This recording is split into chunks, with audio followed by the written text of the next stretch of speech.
할렐루야.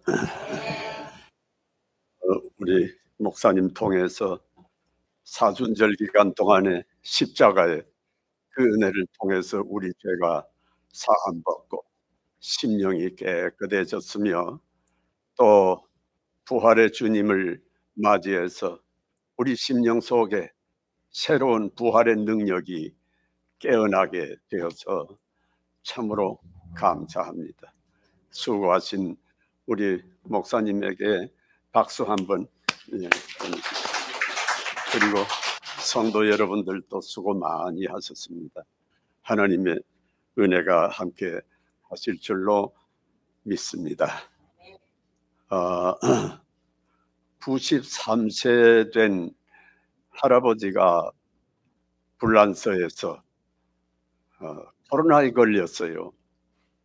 그래서 입원을 했는데 산소 마스크를 쓰고 10일 동안 있다가 나음을 받았습니다. 그래서 이제 병원을 퇴원을 하는데 청구서를 병원에서 그 할아버지한테 드렸습니다. 그랬더니 그 할아버지께서 그걸 받고 하염없이 우는 거예요. 그래서 간호사가 할아버지 왜 우십니까? 돈이 없습니까? 물었습니다. 그랬더니 할아버지가 고개를 흔들면서 그게 아니고요, 내가 93년 동안 이 맑은 공기를 마시고 잘 살게 된 하나님의 은혜 생각하니까, 그것도 공짜로 마신 거 생각하니까 너무너무 감사해서 웁니다. 예, 그랬대요. 마찬가지로 우리가 참 하나님의 받은 은혜가 너무너무 많습니다. 구원받은 것 참 굉장하지요. 그래서 하나님이 세상을 이처럼 사랑하사 독생자를 주셨으니 누구든지 저를 믿으면 멸망치 않고 영생을 얻는다. 이처럼 사랑하셨다고 하는 말씀이 무슨 말씀일까요? 눈에 보이는 이것들, 자연, 삼라만상, 또 물, 공기, 태양빛, 아무 돈 없이 값 없이 우리한테 거저 주셔가지고 오늘날까지 생명 유지하면서 이렇게 살고 있거든요. 이것처럼 우리를 사랑하시는데 그 사랑으로 예수 그리스도를 이 세상에 보내주셔가지고 우리에게 구원의 은총을 주신 것입니다.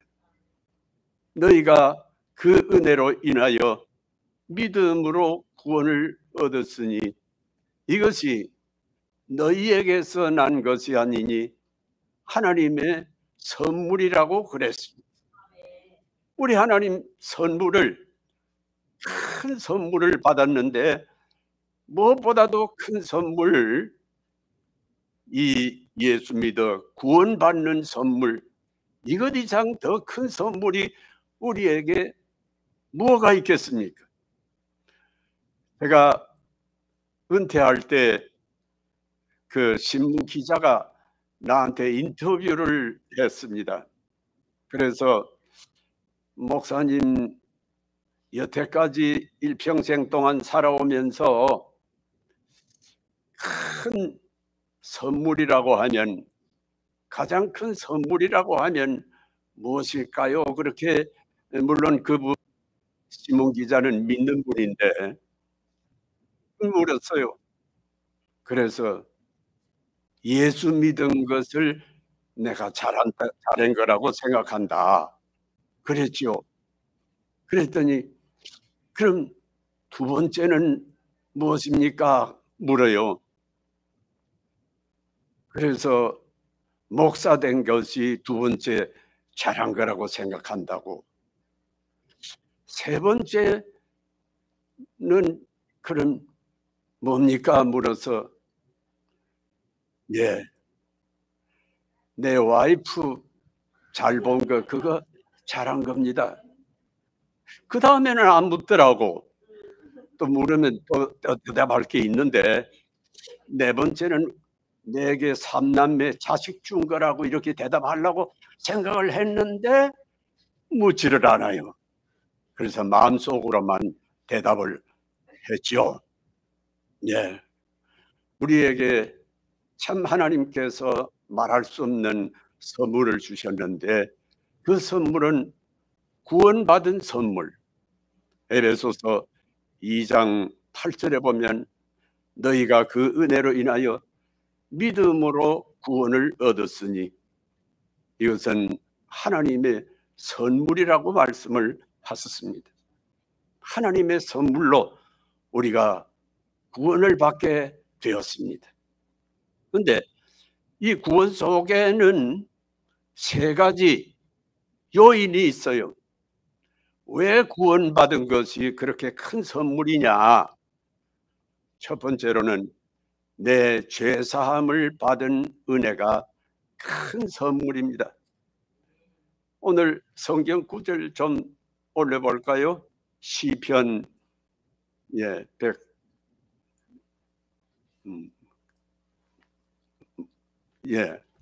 내게 주신 모든 은혜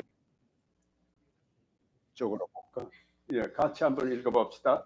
내게 주신 모든 은혜를 내가 여호와께 무엇으로 보답할까?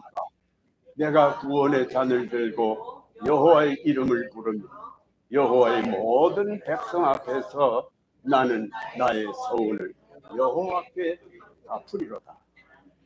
내가 여기에 보니까 구원의 잔을 들고 여호와의 이름을 부르며 그랬죠. 근데 저걸 저는 그렇게 생각을 해봤어요. 여러분 뭐 술잔 들고 불라보 하면서 탕탱탕 치죠. 근데 나는 이 말씀을 가지고 같이 앉아서 커피를 마실 때 한 분이 대표가 할렐루야 하면 다른 분들은 아멘 하고 탱통탱 치면은 그러면 참 좋지 않을까? 왜요? 구원의 잔을 우리가 높이 들어야 되니까. 구원의 잔 중에서 제일 첫 번째 우리에게 중요한 것은 죄사함 받은 것입니다. 죄사함을 받지 못했으면 우리가 구원받지 못하죠. 죄사함 받지 못했으면 지옥 갈 사람들이죠. 그런데 예수 그리스도의 은혜로 말미암아 우리가 죄사함을 받게 되어졌습니다. 너희가 너희 죄를 자복하면 하나님 미쁘시고 의로우사 너희 죄를 사하시며 모든 불의에서 우리를 깨끗게 하실 것이라고 말씀하셨습니다. 어떤 목사님이 간증을 했어요. 그 목사님이 딸이 20살이었는데 그만 자동차를 타고 가다가 사고가 나서 죽어버렸어요. 그 목사님 외동딸인데 얼마나 보고 싶고 얼마나 슬픈지 계속 울고 그런데 우는데 새벽기도 때 새벽기도 마치고 나면 그냥 그 딸 생각하면서 우는 거예요. 신자들이 우리 목사님 요새 은혜 많이 받았는가 보다. 저 새벽기도 때 울고 하는 거 보니까 은혜 목사님 굉장히 받았는가 보다 생각하고 설교 시간에 아주 참 신자들이 우리 목사님 더 신령하게 됐다고 더 능력이 있다고 해가지고 아멘 하니까 그 교회가 아주 부흥이 돼요. 근데 그 목사님은 사실 우는 것이 그 딸 때문에 울었는데 신자들은 그렇게 받아들인 거예요. 한 달 동안 이렇게 울고 있는데 갑자기 하늘에서 음성이 들렸습니다. 아무개야, 너 딸 보고 싶으냐? 너 딸 죽은 것 슬프냐? 그래서 예, 하나님 너무너무 슬프고 괴롭습니다. 그런데 그 고백을 하고 나서 예수님의 그 십자가가 그냥 영안으로 확 보이는데 그 위에서 하나님 아버지께서 십자가에 못 박힌 그 모습을 보고는 하나님이 한없이 슬퍼하시는 그 모습을 보게 됐어요. 그때 그 목사님이 그 광경을 보고 아, 내 딸을 죽게 한 것은 예수님의 그 십자가의 고난을 알려 주려고 내 딸을 죽게 하셨구나. 그때 그냥 그 딸에 대한 슬픔이 다 없어지고 예수님께서 내 죄를 위해서 돌아가시면서 다 이루었다 하고는 생명을 거두실 때 내 죄가 다 싹 없어진 그 모습을 보고 그러고는 마음이 그때서부터 편안해졌다고 하는 그 참 간증을 듣고 아, 참 그렇다. 우리 예수님 날 위해서 십자가에 못 박히지 않으셨다면 아직도 내가 죄인으로 그대로 있을 건데 내가 이렇게 구원함을 받아 이제 영원한 천국도 가게 되고 하나님 앞에 기도도 드릴 수 있는 이러한 은혜를 받게 돼서 너무너무 감사하다. 그 생각을 하게 됐습니다. 여러분, 우리는 예수님 십자가의 그 은혜 때문에 우리가 의인이 됐습니다. 한자로 오를 의자는 양양자 밑에 나아자 쓴 것이 이게 오를 의자입니다. 그러니까 옳게 되었고 거룩하게 되어졌고 옳게 되어진 것은 우리 예수님이 어린 양이 되셔서 나를 위해서 돌아가셨기 때문에 거룩하게 되고 깨끗하게 되어졌다 그 말이죠. 그래서 첫 번째 우리가 구원받은 증표는 내 죄를 위해서 돌아가신 그 십자가로 말미암아 내가 거룩하게 되어졌다. 깨끗하게 되어졌다. 하나님이 어렵다 하셨는데 누가 나를 죄인으로 보겠느냐. 그걸 사도 바울이 말씀을 했단 말이죠. 그러니까 첫째는 내 죄 사함을 받은 것이 참 감사합니다. 이것이 우리의 감격입니다. 두 번째로는 내게 영생 주신 것, 이게 참 하나님의 큰 은혜고 큰 감사가 아닐 수가 없습니다. 우리가 이 세상 떠나면 누구든지 다 세상을 떠나지요. 내가 예언 한마디 하겠는데 앞으로 60년이면 60년 후에면은 이 자리에 앉아 있을 사람 한 사람도 없다. 맞아요, 틀려요? 그런데 40살 됐으면은 100살, 요새는 100살 넘어 사니까 말이에요. 근데 앞으로 더 있으면 한 120살까지 살 거니까 지금 한 40살 되면 그 사람이 한 120살 될 거니까 예언을 다시 바꿔야 되겠어요. 앞으로 60년 넘어서 80년 후에는 여기 앉을 사람 아무도 없다. 맞아요, 틀려요? 여기 우리 찬양 인도하는 이런 양반은 앞으로 80년 더 살겠지. 그 외에는 다 없어요. 이 자리에 아무도 없어요. 다 갑니다. 안 갈 사람 한 사람도 없습니다. 근데 준비 잘해야 되겠지요. 좋은 데 가야 되니까. 하늘나라 가야 되니까.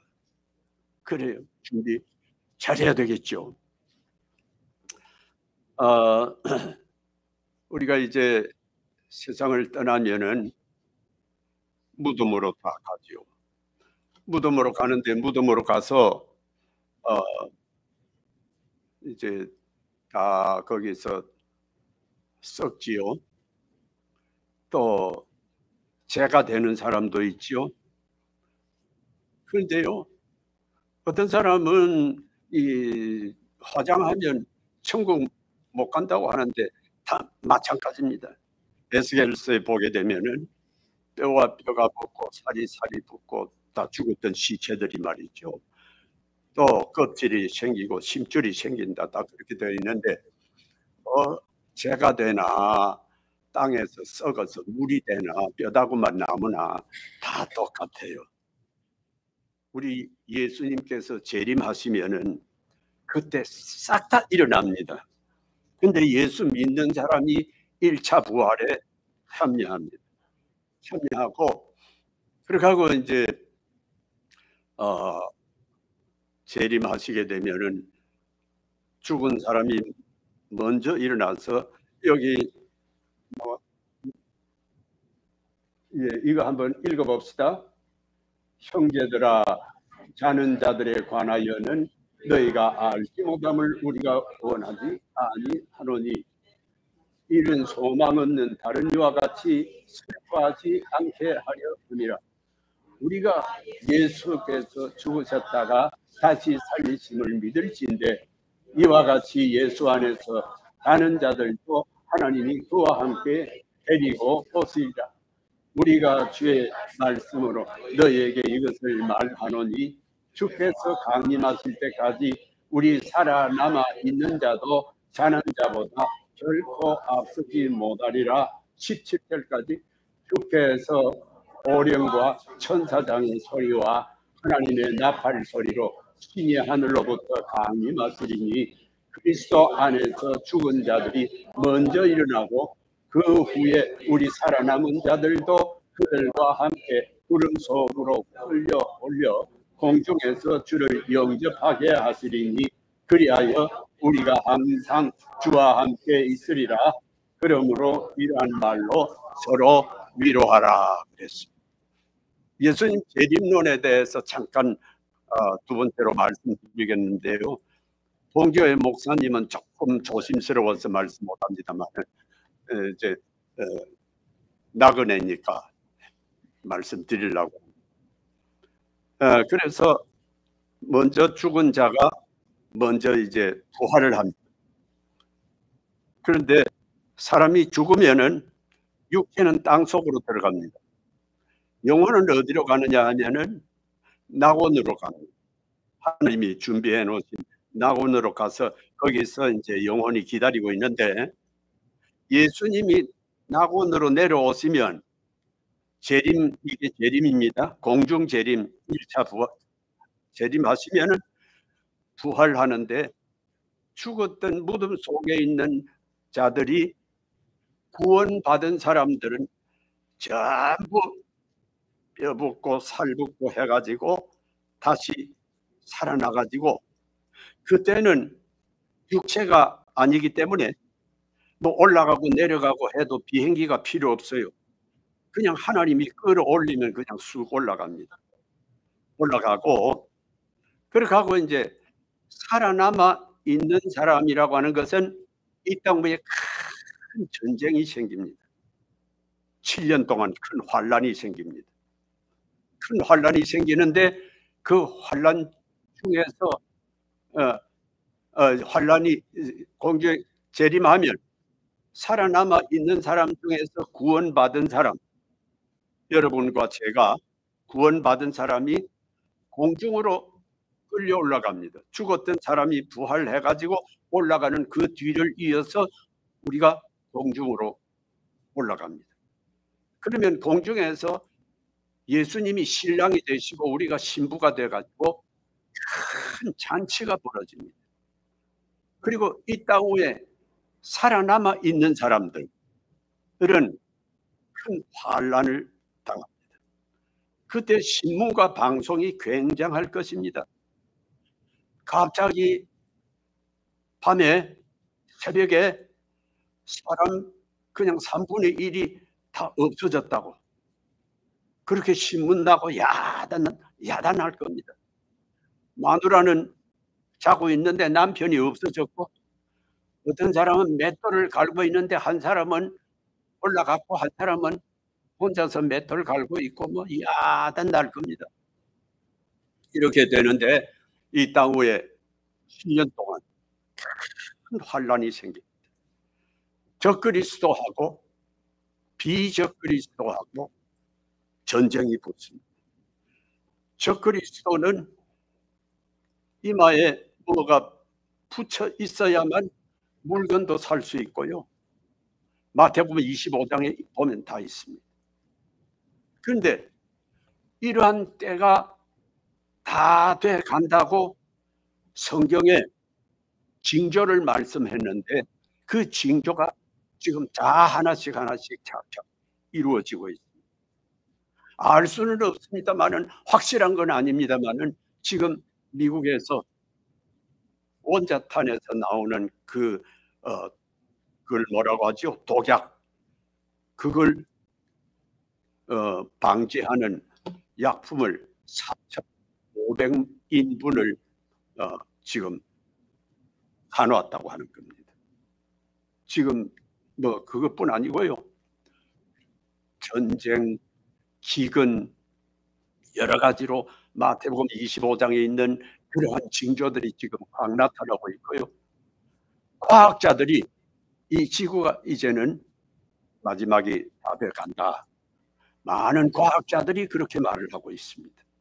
그리고 특별히 이 성경 번역하는 분들이 있거든요. 그 번역한 분들이 그걸 말을 합니다. 이제는 더 이상 번역할 것이 별로 없다. 왜냐고 하니까 예수님이 예언하시기를 온 천지에 복음이 전파되면 그러면 인자가 오리라 그랬었거든요. 번역할 것이 없다고 하는 것은 그만큼 온 세상에 이제는 복음이 다 전파되어 갔다. 거의 다 됐다.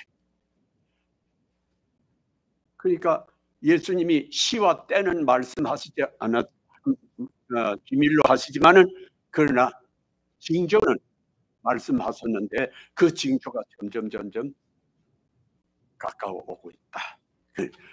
그러니까 준비를 잘 해야 됩니다. 우리 주님 맞이할 준비 잘 해야 됩니다.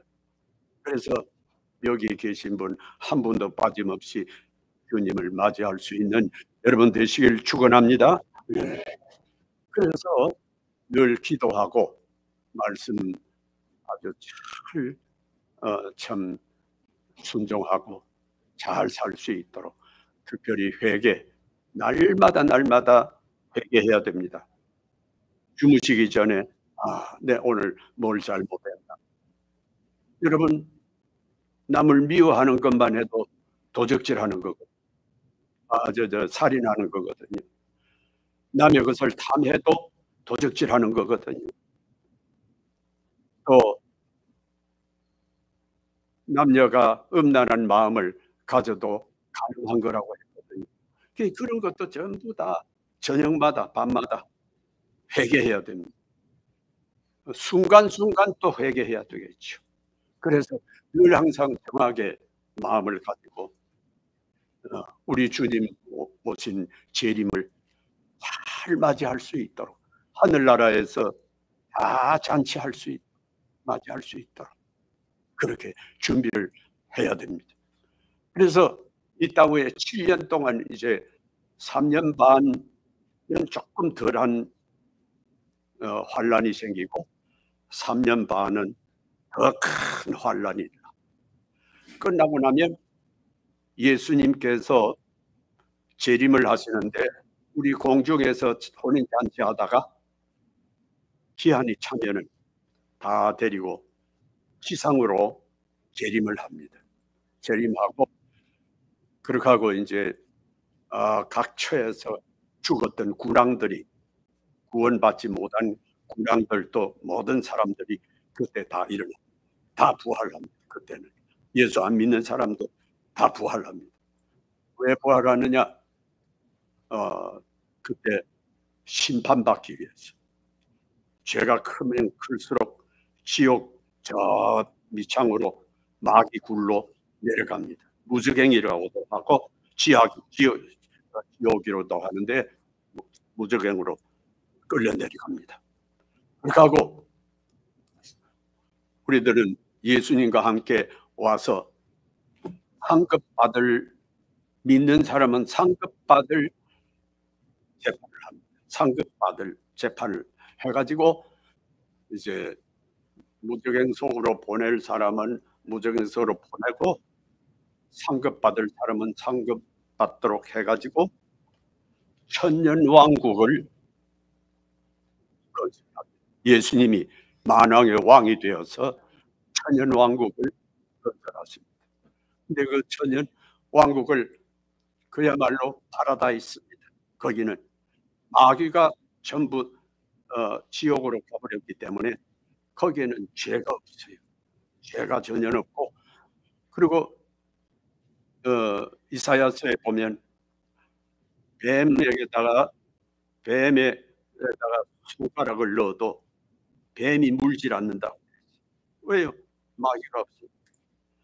또 아이들이 사자와 같이 뛰논다고 그랬어요. 이러한 세상에서 천년은 진다. 성경 중에 969살 산 사람이 있었죠. 그 정도로 우리가 천년 동안 사는데 정말 그야말로 좋은 세상입니다. 그게 파라다이스. 그래서 천년 동안 그렇게 살다가 천년이 지나면은 약간 마귀를 풀어놓습니다. 왜요? 신천신지에 들어가서 못 살 사람이 있는가 시험을 하기 위해서 잠깐 동안 풀어놔가지고 유혹을 해봅니다. 유혹을 해보고 그렇게 하고 이제 유혹을 안 받은 사람들, 거기에도 유혹받지 않은 사람들은 영원한 신천신. 근데 천년 기간 동안은 이 지구가 될 가능성이 있고요. 천년 지나고 영원한 신천신지는 전혀 아무런 언급이 없기 때문에 뭐 달에도 뭐 이 지구보다 더 큰 덩어리가 많이 있으니까 그런 데로 가든지 혹은 어떤 뭐 형식이 없는 물질이 아닌 어떤 공기 속에서 공중 속에서 새 땅이 새 나라가 시작이 되는지 그건 영원한 천국에서 영원한 신천신지에서 우리가 살게 될 겁니다. 여러분, 이 세상에서 잘해놓고 잘 살다가 죽는 것이 좋겠어요? 100년 정도 좋은 집에서 뭐 좀 잘못해도 뭐 그냥 살다가 좋겠어요? 그렇지 않으면 영원한 하늘나라에서 영원히 사는 것이 좋겠어요? 어떤 것이 또 좋겠어요? 영원히 사는 것이 좋겠죠? 이 세상에 가난해도 괜찮아요. 집 없어도 괜찮아요. 그저 주님 말씀만 믿고 주님만 의지하고 하나님 말씀대로만 살다가 예수 잘 믿고 말씀 순종 잘하고 성령 충만해서 하늘나라 가서 영원토록 사는 여러분들이 되시길 축원합니다. 마지막으로 우리에게 구원받은 사람에게 무슨 혜택이 있느냐? 하나님 자녀가 되는 권세가 있어요. 요한복음 1장 12절에 보면 영접하는 자고 그 아들을 믿는 자에게는 하나님의 자녀가 되는 권세를 주셨느니라. 하나님 자녀가 되는 황태자가 되고 공주님이 되신다. 그러니까 여러분 오늘부터 집에 가거들랑 남편한테 황태자님 그리고 왕으로 모시지. 또 남자 여러분들은 아내들한테 공주님하고 좀 이렇게 공경하고 사세요. 공경하고. 네, 여러분 70 전까지는요 남자들은 철이 없어요. 근데 70이 좀 넘어가면 그때 철이 들어요. 나도 70 넘으니까 좀 철이 들더라고. 그래서 요새는 설거지 조금 해요. 근데 어쨌든 우리가 이제 내가 무슨 말 하다가 네. 그래서 하나님의 자녀가 황태자가 되고 공주가 되지. 하나님의 자녀가 되면은 어떤 특혜가 있느냐? 영접하는 자, 곧 그 이름을 믿는 자는 하나님의 자녀가 되는 권세를 주신다. 무슨 권세 주시느냐? 기도 천국권이 있어요. 기도. 하나님의 자녀가 기도하면 우리 하나님은 들어주신다 그 이야기. 여러분 기도를 무슨 뭐 시주하는 것처럼 구걸하는 것처럼 하면 안 돼요. 우리는 하나님의 자녀이기 때문에 하나님께 기도할 때 당당하게 아버지 이거 주세요. 저거 주세요. 그래도 돼요. 왜? 우리 아버지니까. 우리 예수님은 우리 형님이고 우리 하나님은 우리 아버지니까. 아버지한테 그 뭐 구걸하는 식으로 기도할 필요 없어요. 뭐든지 구하면 주신다. 마태복음 7장 7절에 구하라 주실 것이요 찾으라 만날 것이요 기다리면 열릴 것이요 구하는 이마다 얻을 것이요 찾는 이는 찾을 것이요. 악한 자라도 그 자식에게 더 좋은 것을 줄 줄 알거든. 하물며 하늘에 계신 너희 아버지께서 더 좋은 것을 주시지 않겠느냐 그랬다. 아버지인데 왜 안 주? 아버지한테 그냥 당당하게 구해서 뭐든지 얻으시기를 바랍니다. 네. 그러니까 우리가 이제 하나님의 자녀가 돼서 기도 천국권이 있어요. 두 번째로는 마귀 정복권이 있어요. 마귀 정복. 시간이 없어서 그냥 제목만 말씀드립니다. 세 번째로는 천국 시민권을 줘요. 천국 시민권. 우리가 천국 시민권, 미국 시민권 가지고 있으면 그 안 가진 사람들은 너무너무 부러워해요. 그런데 천국 시민권을 하나님이 주셔요. 천국 시민권 가지면 얼마나 큰 혜택이 많은지 몰라요. 어쨌든 하나님의 자녀가 되는 권세를 주신다. 자, 구원에는 세 가지 특혜가 있다. 첫째는 뭐죠? 죄사함 받은 것. 두 번째로는 영원토록 사는 하늘나라 권세. 세 번째는 하나님의 자녀가 되는 권세. 이 세 가지를 우리 하나님께서 주셨으니까 오늘부터 나는 구원받았다. 이러한 자부심을 가지고 사시길 바랍니다. 혹시 뭐 예수 믿는다고 뭐 눈집을 들길래 너 몰라서 그래. 난 하나님의 자녀가 됐어. 죄사함 받았어. 천국 시민이야. 너 까불지 마. 넌 지옥 갈 사람. 난 하나님의 자녀야. 이런 마음을 가지고 아주 자부심을 가지고 오늘부터 여러분들이 살아주길 바랍니다. 기도드립시다. 걸어가신 우리 아버지 하나님, 부족한 저희들에게 우리 예수님 통하여 구원받아 천국 시민 되고 또 영원토록 살 하나님 앞에 살 수 있는 귀한 은혜 주신 것 감사합니다. 이 믿음 가지고 참 자부심을 가지고 날마다 참 감사하면서 구원의 잔을 높이 드는 하나님의 자녀들이 다 되게 해 주옵소서. 예수님 이름으로 기도드리옵나이다.